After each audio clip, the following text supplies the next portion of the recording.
फासबोग्रोखाबायसो आयौ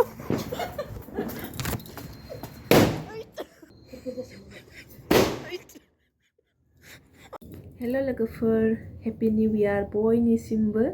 गोजाम बोसोरा थांबाय ओमफ्राय गोदान बोसोरा सफैलायबाय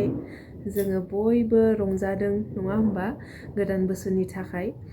ओमफ्राय इसोरा जोंखौहाय जेरैबायदि गोजाम बोसोराव दैदेननानै लाबोबाय गोबां दुखु सुखु खैफोद आनजादनिफ्राय बायख'नानैहाय दिनैनि दिनसिमाव जोंखौ जेरै मोजाङै मोजां दैदेननानै लाबोबाय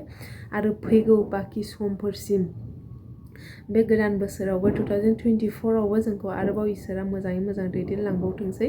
बिनि थाखायनो नोंथांमोननि थाखाय आरो आंनि थाखायबो आं इसोरनियाव आं बेखौनो आर'ज खालामो ओमफ्रायहाय दिनै निउ इयार नालाय मोनथिखायो नोंथांमोनाबो निउ इयारावहाय माबायदि इन्जय खालामो जोंबो एसे फरखा गावहैनोसै जोंनि फरखा गावनायखौ नायलांदो लोगोफोर जों गियो फरखा गावनोबो गियो माजों आंजों जों बेसेबांखिनि गावनो हायो नायनोसै थौदो एसे नायलांफादो गावगासिनो दङ बाहेरायावहाय नै मानसिफोर गावगासिनो ओमफ्राय जोंबो गावहैनोसै एसे टाइमाबो जाखाबाय 12था बारखाबाय दा गावलागासिनो मालाय फुरा इन्जय खालामदों मोसादों गान दामदों पिकनिक जादों लायबावबायसो नै नों गावजोब दे मा औ नों गावजोब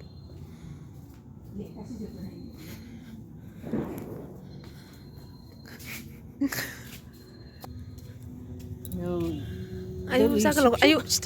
गिलायदों आङो लेखा खुनथुमजोबग्रोलायबावो जाय जे फरखा गावनो गियो नै फरमुलाखौ सोलोंनानै ला दा जोंनो खारलांनाय जादों बेखौ लाखादों ममानो उरायफाबायसोदां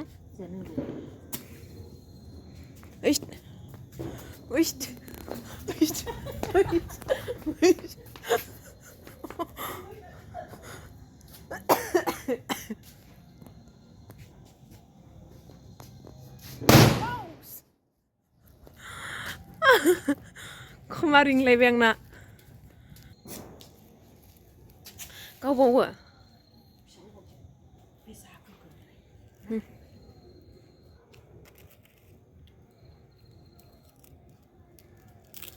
जा गुबुं नङा बै जा गुबुंद्राय फिसाखौनो गावदो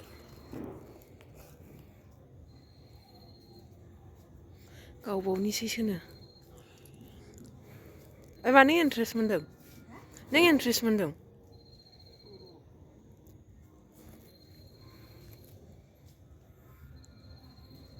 नोंखौ सोर फोरोङा बिदि गावनो लेखा खनथुमदों नै फरखा गावनो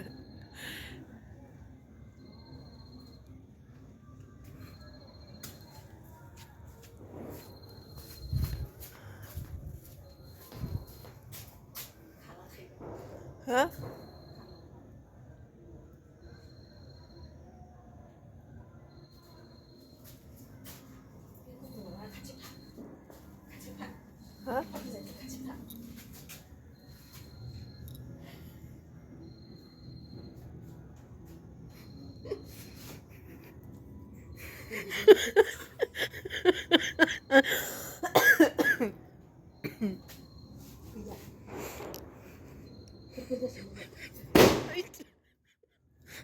फरखा गावनो नागिरनानै लेखायावसो सावथुमना लाग्रोजोबलाय लायो जोंने देन्जारसो फरखा गावग्राया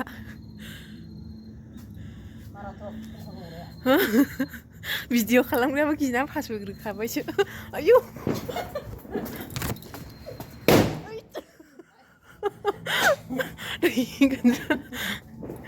आयौ उखुन्दै फुजोबलायबाय नै